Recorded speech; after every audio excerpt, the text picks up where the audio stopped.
Students, मैं doctor Monika Dungarwal आज जिस विषय पर आपसे बात करने जा रही हूँ वह है अंडा या एग।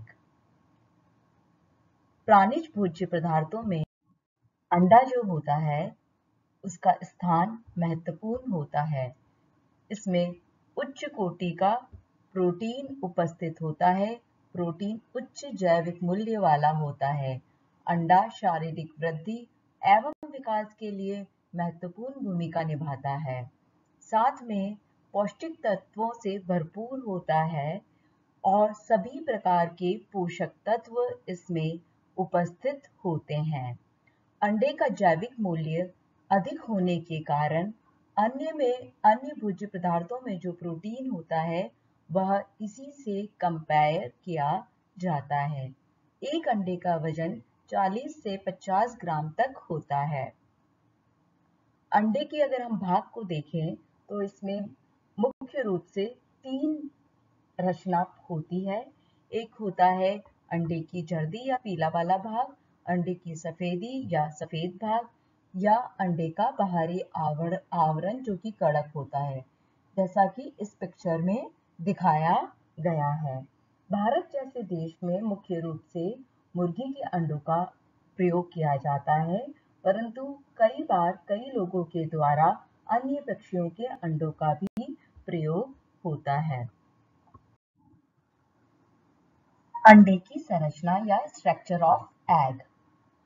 जब अंडे की संरचना देखते हैं तो सबसे पहले वाला भाग कहलाता है अंडे का बाहरी आवरण, जिसे हम इंग्लिश में एग शेल भी कहते हैं।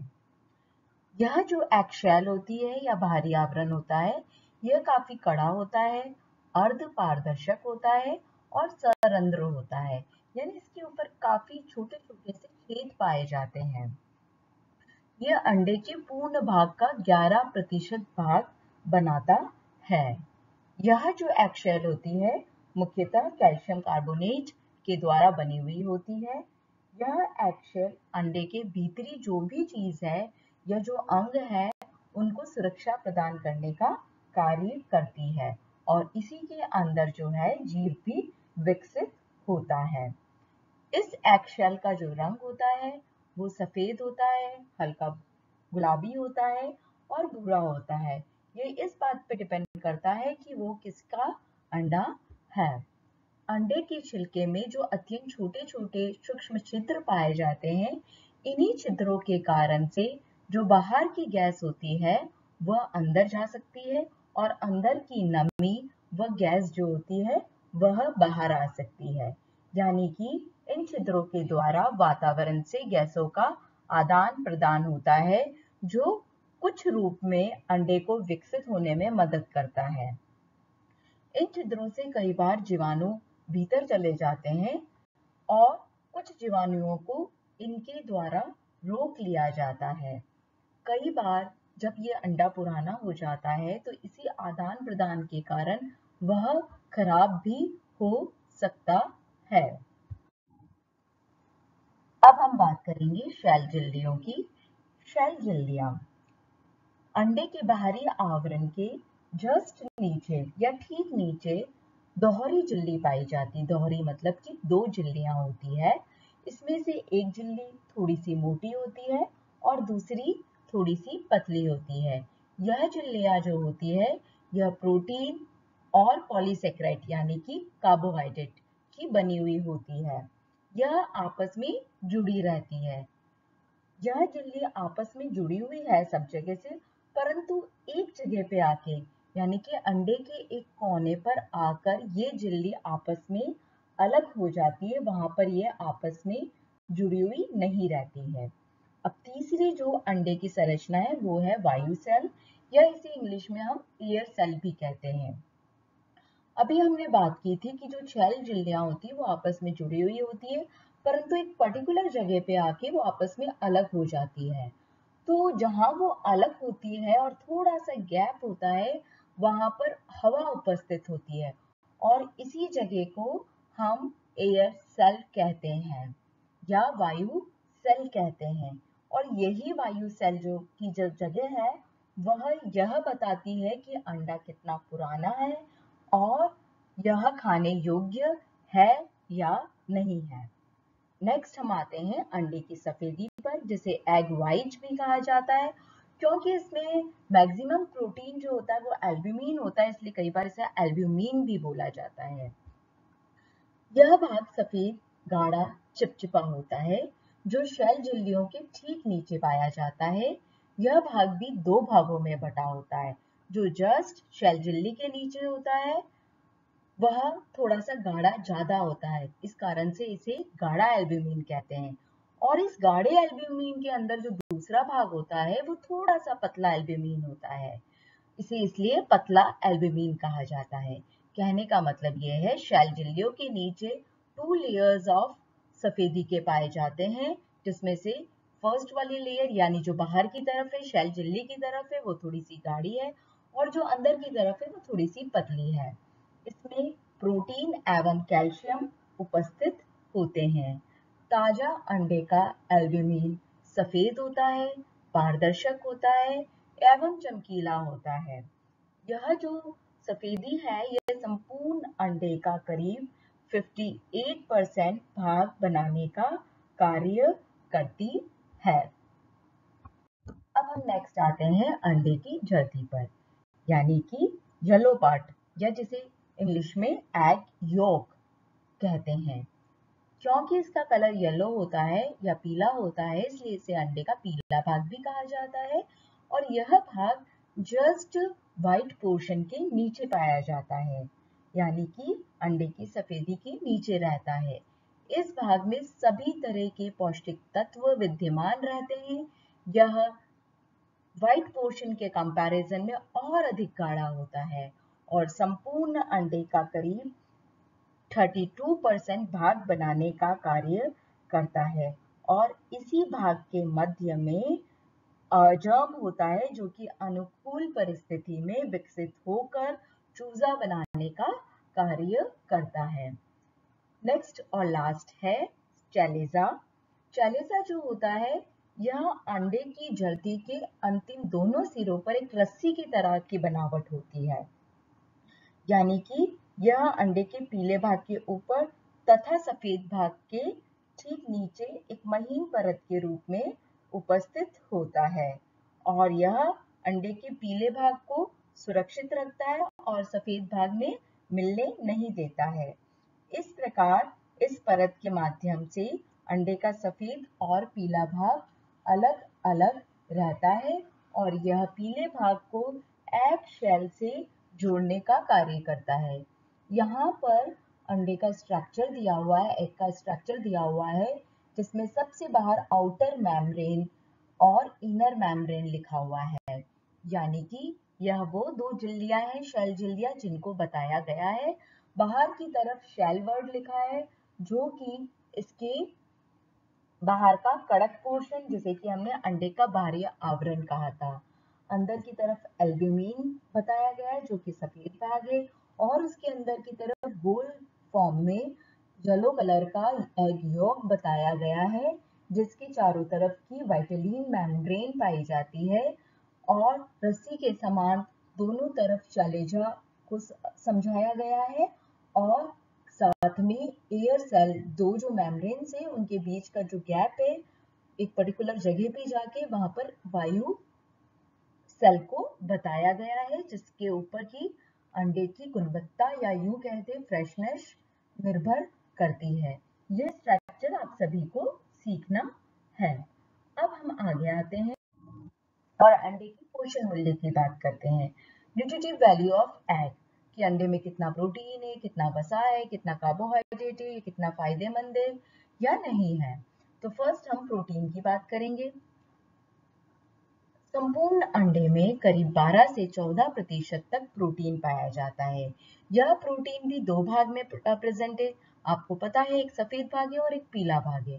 तो सफेद भाग में जो प्रोटीन है वो करीब 10 से 12% तक होता है, और इसमें एल्ब्यूमिन प्रचुर मात्रा में पाया जाता है। इसीलिए एग वाइट जब पढ़ाया था तो वहां कहा था इसे एल्ब्यूमिन भी कहा जाता है। इसके अलावा अंडे में ovalbumin, ovoglobulin, conalbumin, ovomucin, avidin, ovomucoid आदि भी उपस्थित होते हैं।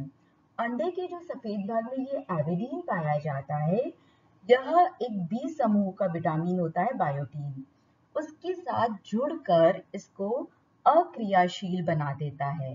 अक्रियाशील का मतलब होता है कि बायोटीन विटामिन अंडे में उपस्थित तो है, पर यह हमारे शरीर में उपयोग में नहीं लिया जा सकता है।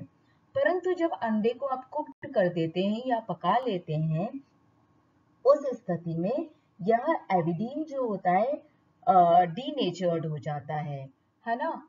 यह जो है आपका नष्ट हो जाता है और बायोटीन जो होता है वह मुक्त होकर हमारे शरीर को उपलब्ध हो पाता है। इसलिए कच्चा अंडा काम में नहीं लेना चाहिए कभी भी, हमें इसे उबालकर या कुक कर कर ही काम में लेना चाहिए।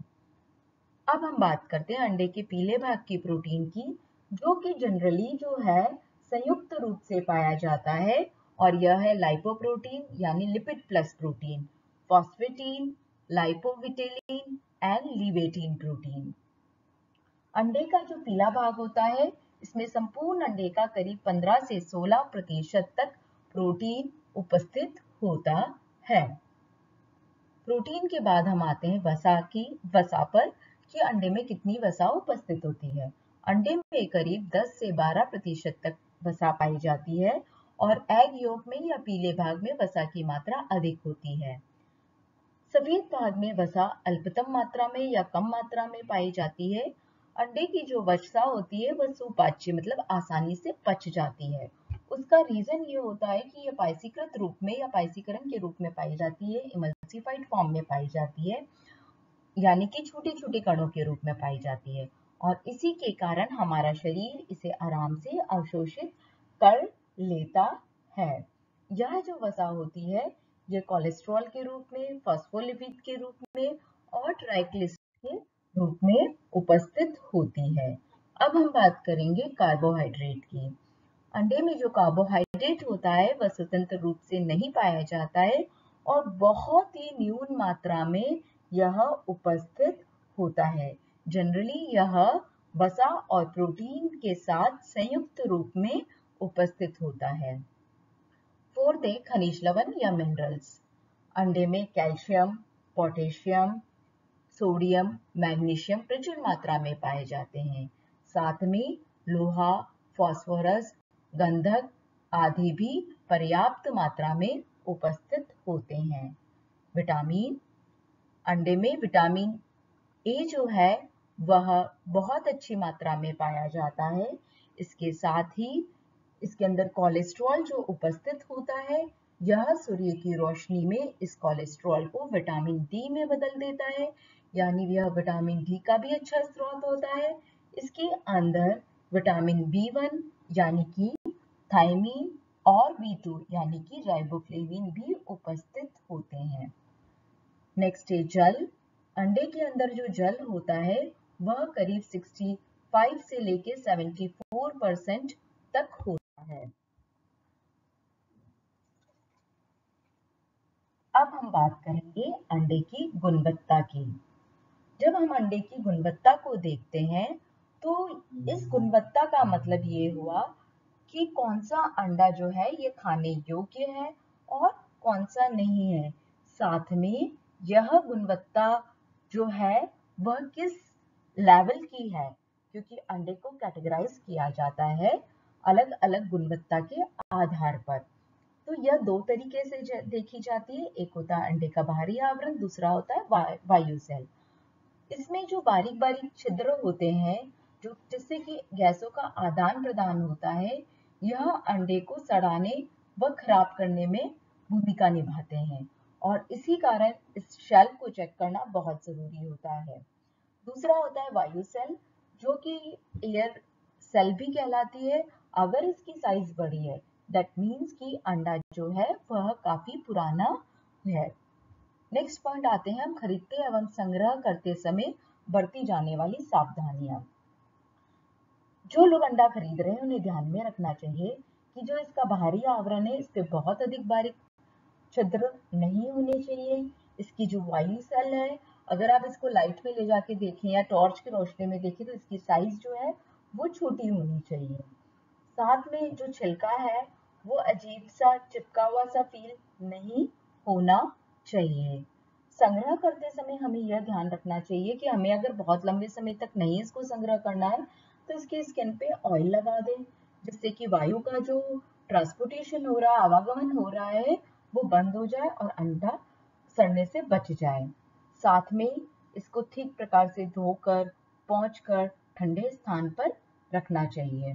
इसको हम CO2 में भी रख सकते हैं, जिससे कि अंडे के अंदर जो होती है यह गैस कम जा पाती है और इसको खराब होने से बचाने का काम करती है।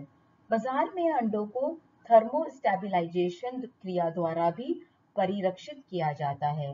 इस क्रिया में अंडों को उबलते पानी में 6 सेकंड के लिए रखा जाता है, जिससे इसके जो बाहरी आवरण पे जो छेद होते हैं वह बंद हो जाते हैं और सतह पे उपस्थित जीवाणु, रोगाणु, कीटाणु जो होते हैं उनका नाश हो जाता है और अंडा जो है वो लंबे समय तक सुरक्षित करके परिरक्षित किया जा सकता है।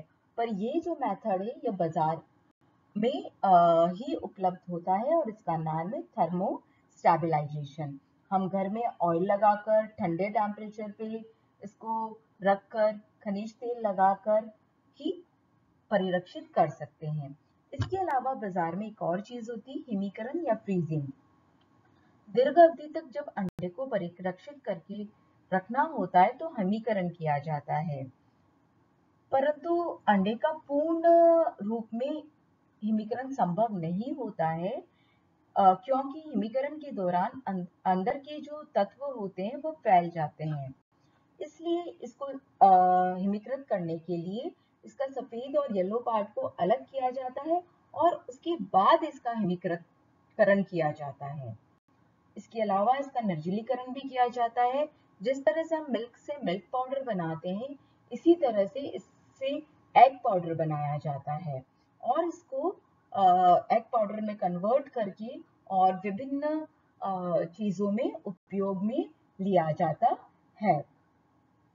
तो ये जो चीजें थी ये तो थी इसको संग्रह करने के तरीके कि घर पे कैसे संग्रह कर सकते हैं और मार्केट में कैसे संग्रह कर सकते हैं। अब आती है अंडे की गुणवत्ता की जांच कैसे कर सकते हैं। हमने अभी देखा था अंडे की गुणवत्ता क्या है कि भाई वो उसका बाहरी आवरण को देख के पता लगा सकते हैं या वायु सेल से पता लगा सकते हैं, पर जब जांच करने को कहा जाता है तो पानी में डुबोकर जांच करना सबसे सिंपल तरीका होता है और इसी का पिक्चर यहाँ दिया हुआ है और इसमें बताया हुआ है एक बीकर में पानी भरा हुआ है जिसमें अगर आप अंडे को डालेंगे तो फ्रेश अंडा, क्योंकि एयर स्पेस में एयर बहुत कम है, एयर सेल में एयर बहुत कम है, इसलिए सबसे नीचे चला गया, मतलब कि वह डूब गया और बिल्कुल लेवल में टच कर रहा है। थोड़ा सा पुराना अंडा है तो वो खड़ा हो गया और पुराना अंडा है तो थोड़ा सा ऊपर की तरफ फ्लोट कर रहा है और बहुत ज्यादा पुराना अंडा जो होता है वो उसकी सतह पे आके तैरने लग जाता है। इट मीन्स इसको कंज्यूम नहीं करना चाहिए। इसके अलावा आप उसको जब तोड़ते हैं तो तोड़ने के बाद देख सकते हैं कि उसका व्हाइट पोर्शन और येलो पोर्शन मिक्स तो नहीं हुआ है। व्हाइट पोर्शन भी गाढ़ा होना चाहिए और पीला पोर्शन भी जो है वह थोड़ा सा गाढ़ा होना चाहिए। इसके अलावा तीसरा तरीका होता है प्रकाश में अंडे को रख के देखा जाता है कि यह जो अंडे की एयर सेल है वह किस साइज की दिखाई दे रही है और इसी साइज के अकॉर्डिंग हम उसकी गुणवत्ता की जांच कर सकते हैं। परंतु पानी में डुबोकर देखना इसका सबसे सरल और सबसे प्रचलित तरीका होता है। इसके साथ ही प्राणिज भोज्य पदार्थों में दूध के बाद अंडा भी समाप्त होता है। अगली क्लास में हम जिस विषय पर बात करेंगे वह है प्राणिज भोज्य पदार्थों में मीट।